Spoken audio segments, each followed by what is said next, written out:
feel that the alert level system is a little bit confusing in the sense that we don't know what are the parameters of determining level 1, 2, and 3. Each area you can have a green, yellow, and red, no?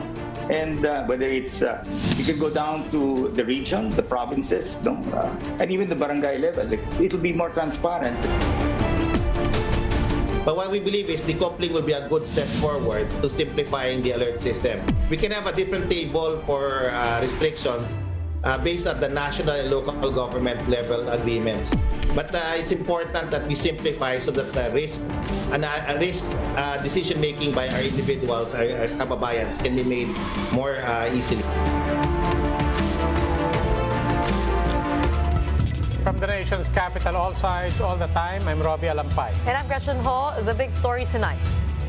While Metro Manila continues to experience a surge in COVID-19 cases, some experts are also flagging the rise in COVID numbers outside of NCR. But what's interesting to note is the top 5 high-risk provinces outside the metro have strict health protocols. Yet the province of Cebu, which has a more relaxed mask mandate, seems to be doing relatively better. Mobile journalist Jacob Lazaro with the big story.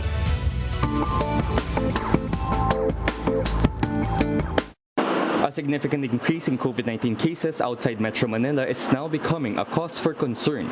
According to the Octo Research Group, the provinces of Aklan, Laguna, Pampanga, Nueva Ecija, and Tarlac are the most high risk in terms of positivity rate, despite implementing strict health protocols and mask mandates. In contrast, the province of Cebu, which has made the wearing of face masks optional in public areas, reported low COVID numbers. Octo Research fellow Guido David explained this is simply a matter of where the Omicron subvariants are. COVID variants, yung Omicron BA5 and BA4, have been detected mostly sa around NCR area. I think may na-detect din sa Calabarzon. If I'm not mistaken, meron din na-detect sa Central Luzon and sa Western Visayas. So ito rin naman yung mga areas na mataas yung positivity rate around these areas na kung saan yung may Omicron subvariant. Despite this, the health department assures that the public healthcare system remains intact, with the country's healthcare utilization rate still at less than 50% or low risk in all regions. Both Octa and the health department are confident that the mini surge will not grow. And while the government has yet to impose new alert level systems, experts don't see the need for tighter restrictions just yet. Although with the waning vaccine immunity, they urge the public to get their booster shots. But most important, all adults should be vaccinated and boosted. Why? Because it will provide an immunity wall around our children as they take the jeepney, as they take the bus. Looking past the surge, Octa also urges the new administration to institutionalize a science advisory group, pulling the greatest scientific minds from different fields of science to closely work with the president to ensure that government policies are driven by science. Mobile journalist Jacob Lazaro, we are One News. You know, this used to be a daily habit for everyone, di ba? Tracking, ilang cases today, ilang cases today. For some reason, people have not been checking. You may not have noticed 2,000 cases once again. There seems to be little alarm or low alarm over the new variants BA.4 and BA.5. And having gone through COVID myself, I've been tracking my symptoms. I feel like I got the latest variants. And it's no joke because you get the full stretch compared to the milder versions. Yung sa Omicron, medyo mild na ito. Talagang lahat, high fever, etc., etc. And there seems to be studies coming out about the immune evasiveness of BA.4 and .5, whether you've had vaccines or whether you've had hybrid immunity from getting COVID. I feel like we need to put the alarms a little bit higher than that. We'll get to know more. The ironic thing here is both experience and knowledge could be contributing to complacency as well as a sense of alarm. But where's the balance there? Here to talk to us more about the latest COVID-19 situation in the country, Professor Guido David, a fellow from the Octa Research Group, is joining us via Zoom. Welcome to The Big Story, Professor David. Hi, good evening, Robbie and Gretchen. Hi, Professor, let's start with that. As we said, 2,000. We haven't seen this in quite a while. Maybe people even haven't noticed that we're back to 2,000 new cases. And yet, as we've been discussing, there's no sense of urgency. Obviously, this has something to do with people also knowing how to track hospitalization rates and so on. But what else is going on? Yeah, you're correct, Robbie. There seems to be no sense of urgency now, and I think the public is wiser now. I don't think they're getting alarmed over cases now. I mean, I think they are aware that the Omicron is milder, especially if people are vaccinated, and there are fewer cases in hospitals. What can we do? Well, we just continue to track and, maybe give advice, especially to those who need it or want it. Yung pinaka-concern naman natin dito, of course, are those with comorbidities and the vulnerable sector, the seniors who may be at higher risk for severe COVID. As for the general population, I mean, economy is very important right now. The balance is leaning towards the economy and livelihood.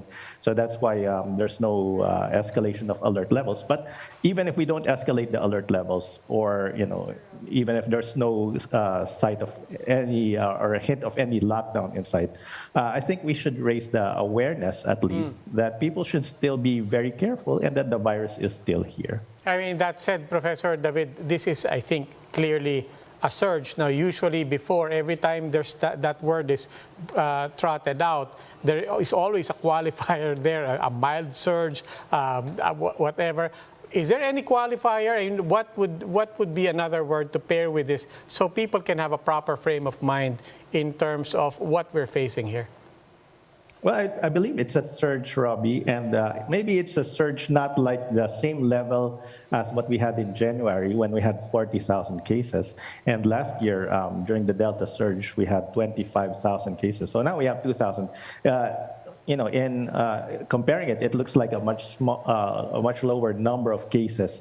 But we do know that right now we're testing 50% fewer compared to January, and we're also testing 1/3 of what we were testing last year. So the number of tests we conduct each day is far fewer compared to the previous surges. So the actual number of cases is likely to be much higher than 2,000. It could be in the range of maybe 6,000 if you multiply it by 3, or even up to 20,000, accounting for a lot of people who are taking antigen tests or not even getting tested.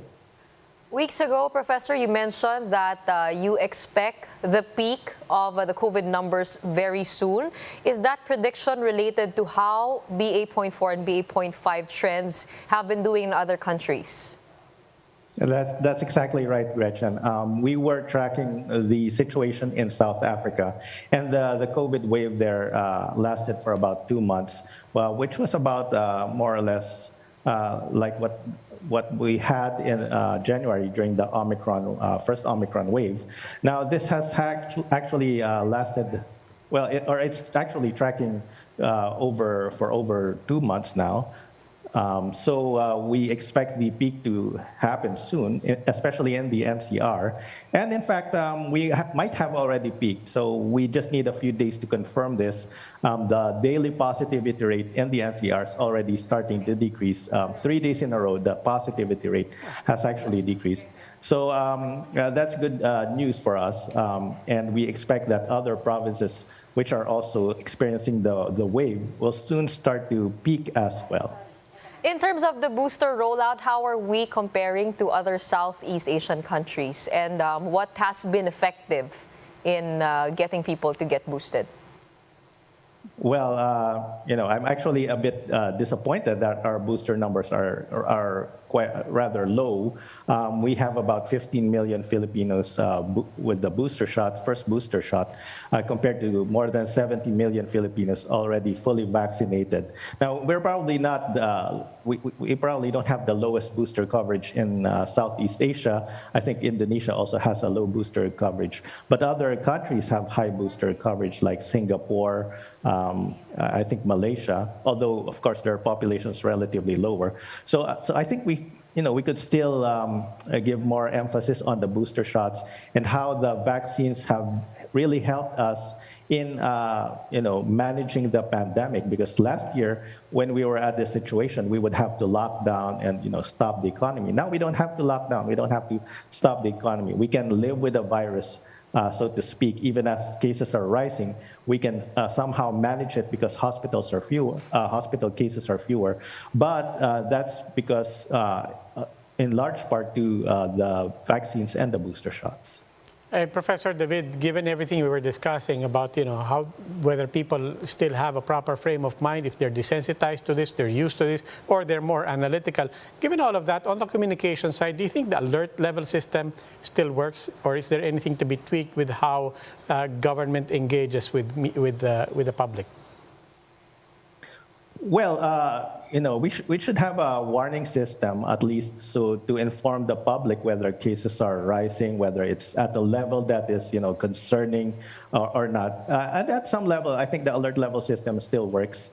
But perhaps we need to tweak it now because the alert level system was primarily designed with the previous variants in mind, like the Delta variant, which was a lot more contagious and a lot more deadly.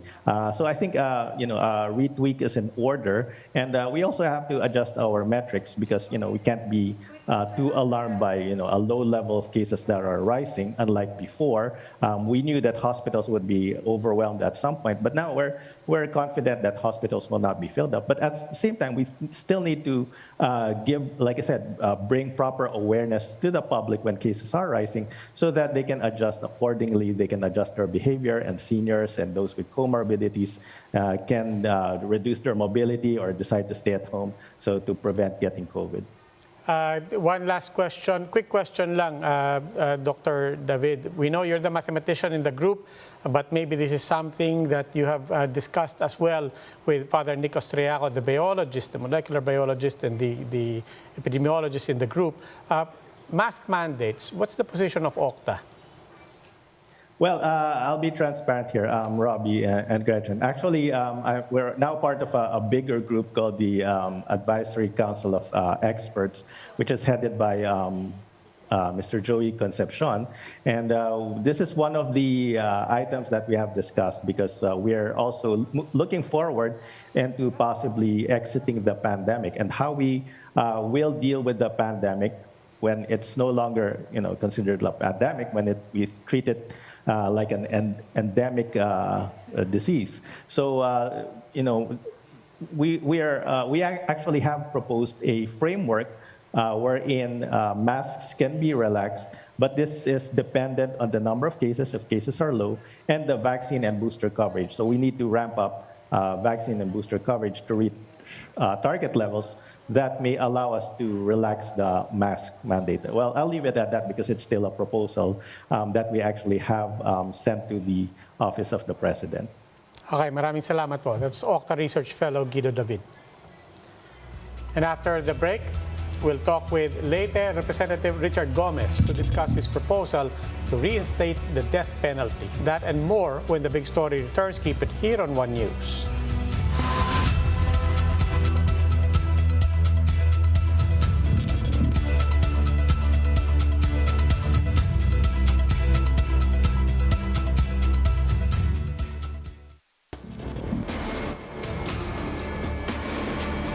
My father built more and better roads, produced more rice than all administrations before his. President Rodrigo Roa Duterte built more and better than all the administrations succeeding my father.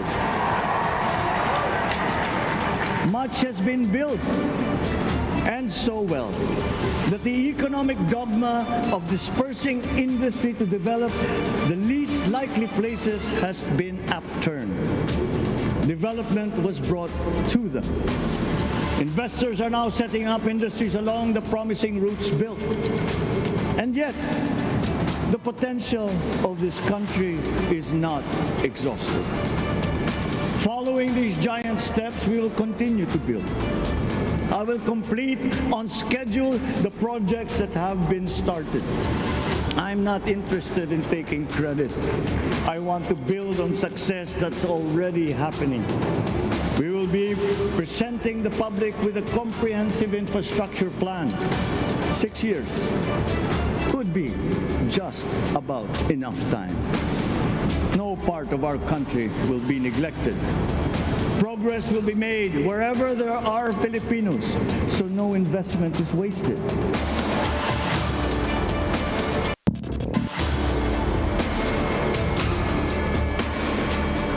What we teach in our schools, the materials used must be rethought.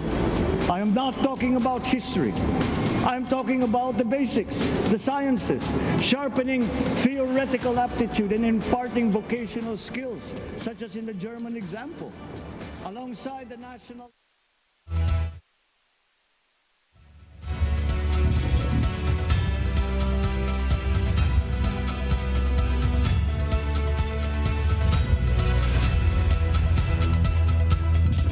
You're watching The Big Story here on One News. Several government officials and anti-crime groups have renewed the push to reinstate death penalty for heinous crimes and drug lords. Here's what we know about death penalty in the country. Following the enactment of the 1987 Constitution, the Philippines became the first Asian country to prohibit death penalty. Although the Constitution allows Congress to pass a law on death penalty, but only for heinous crimes, an attempt to bring back capital punishment was made during the administration of President Fidel Ramos to address the rising crime rates. Come 2006, death penalty was abolished after then-President Gloria Macapagal Arroyo signed a law reducing maximum punishment to life imprisonment. In December 2016, a bill to resume capital punishment for certain heinous offenses swiftly passed in the committee level at the lower house. And by February 2017, it successfully hurdled the final reading at the House of Representatives, but the law stalled in the Senate. To talk more about this renewed push for death penalty, we have later Representative Richard Gomez, who's joining us via Zoom. Welcome to The Big Story, Congressman Gomez. Hello. Good evening, Robbie, and good evening, Gretchen. Thank you for having me here. It's a big story. Congressman, what's the urgency and what's the compelling reason for this proposal now? Pushing the death penalty, I really personally feel our drug laws can be stronger. And I'd like to focus sa high quantity drug trafficking, and high quantity importation of drugs. That's what basically I'd like to push for. Bringing in drugs is considered as a heinous crime. But I mean, but to that point, so you're saying that this is specific to high-level drug trafficking and sourcing. But if we got that right, both from our law enforcers and even from President Duterte, high-level essentially means the source is coming from outside of the country. I mean, what does high-level mean and refer to in this country? And what can we do about the drug problem as it emanates from other countries? Robbie, basically kasi hindi talaga well-defined sa law natin yung high level. No? In our existing laws, ang sinasabi is anything more than 5 grams of methamphetamine, shabu, you cannot avail anymore of a pre-bargaining agreement with the courts. In our existing laws, sinasabi doon na anything more than 10 grams, of specific illegal drugs, and then you can be charged already with life imprisonment. Pero tignan mo, logically, is 10 grams really considered high level? Di ba kaya nga lagi nagrereklamo yung mga tao? Bakit ba lagi nating hinuhuli yung mga nakachinelas lang sila itong mga nakakulong? Nasaan yung mga big-time drug lords? Because the big-time drug lords do not hold small quantity or amount of drugs. So, para sa akin, personally, we have to revisit this law. Kasi, alam mo, iba na yung panahon ngayon. No? Iba yung isipin mo na ikukulong ka dahil maliit yung life imprisonment ka dahil maliit yung yung nahuli sa iyo. Tapos yung mga tunay-tunay ng droga na pumapasok dito, dapat yon mas mabigat talaga yung parusa.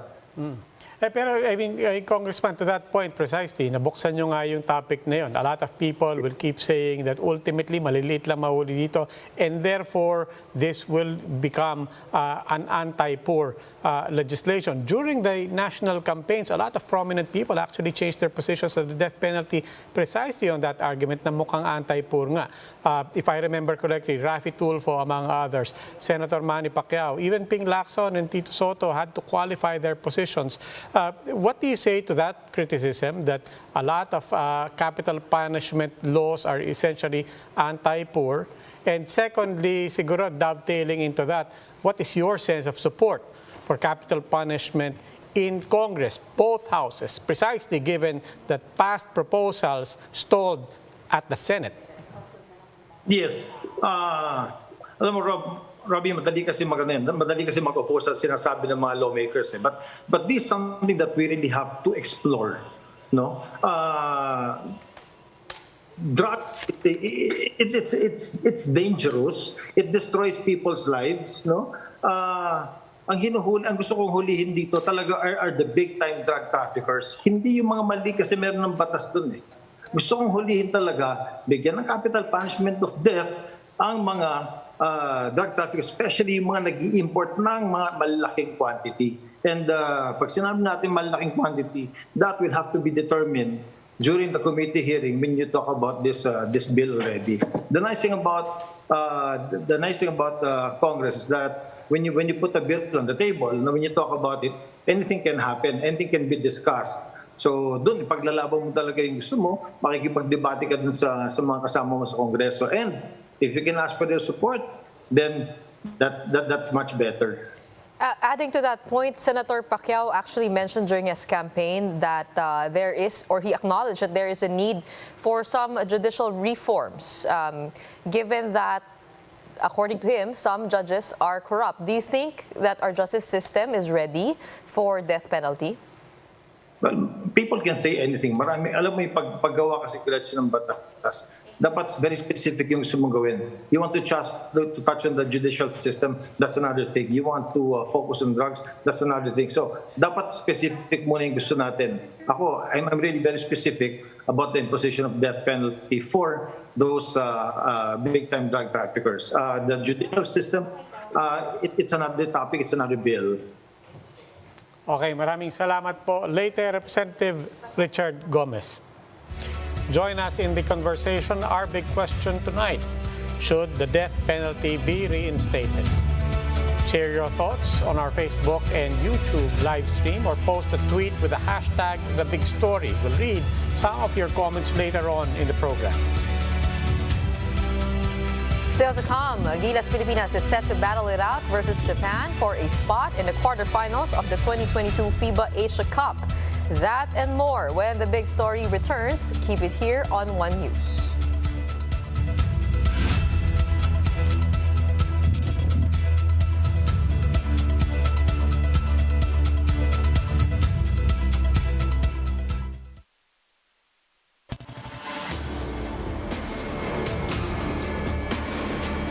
The voice of 32.2 million Filipinos was loud and clear with the message to serve our motherland. And this message has been reiterated in my oath to consecrate myself to the service of the nation. The days ahead may be full of challenges that call for us to be more united as a nation. But let me reiterate this. We can never go wrong if we are a people dedicated to honoring the will of God, to serving our country and our fellow men, and protecting the integrity of our families and the future of our children.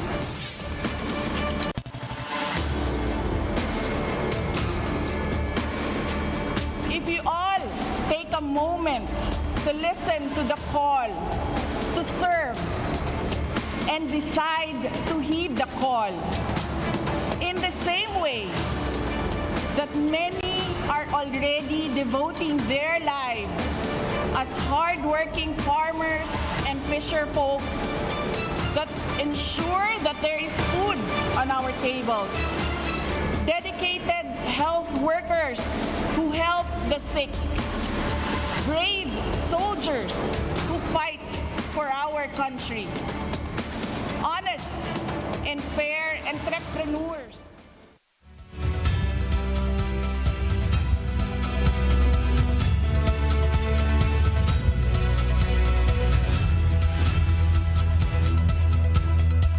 You're still watching watching The Big Story here on One News. Let's now take a look back at our big question tonight. Should death penalty be reinstated? Here's what netizens had to say. For most commenters, capital punishment should be revived to punish big-time drug syndicates. For Joel, the death penalty should also cover plunderers of funds amounting to at least 1 billion pesos and violators of the Articles of War. But for Ricky, it's not yet time to reinstate capital punishment in the Philippines. She says the justice system should first be fixed. Corruption-related issues should be addressed. You may also continue to join us in the conversation. Simply use the hashtag #TheBigStory. You follow us on Twitter and Facebook at OneNewsPH. Like earlier, comments or tweets will be featured as part of our agenda to include you, the public, in the big story. Fast break now to sports. It's do or die for Gilas Pilipinas as they are about to face Japan later at 9 p.m. to make it to the top 8 of the FIBA Asia Cup.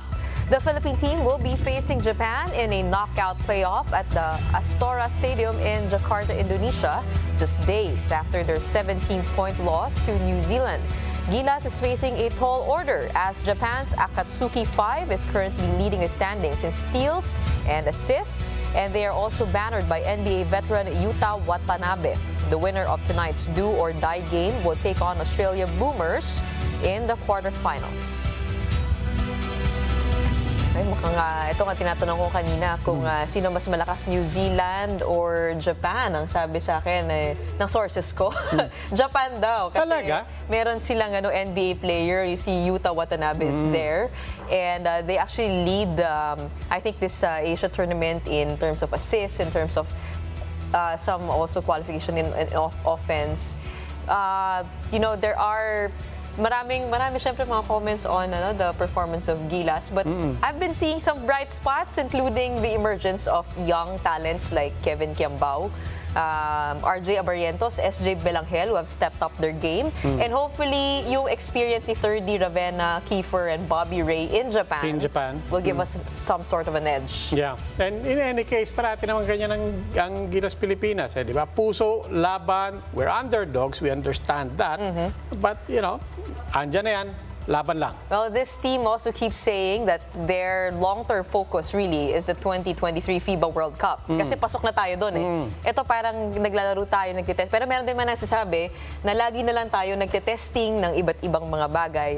But tayo mga Pinoy, ayaw natin natatalo Kasi we've also shown, di ba? Parang we're also getting to the point na, well, moral victories are fine, but enough of that also. But whatever it is, lalaban ang kupunan natin, suportado muna natin. Manood po tayong lahat, 9 p.m. on One Sports. So let's support our Gilas Pilipinas team.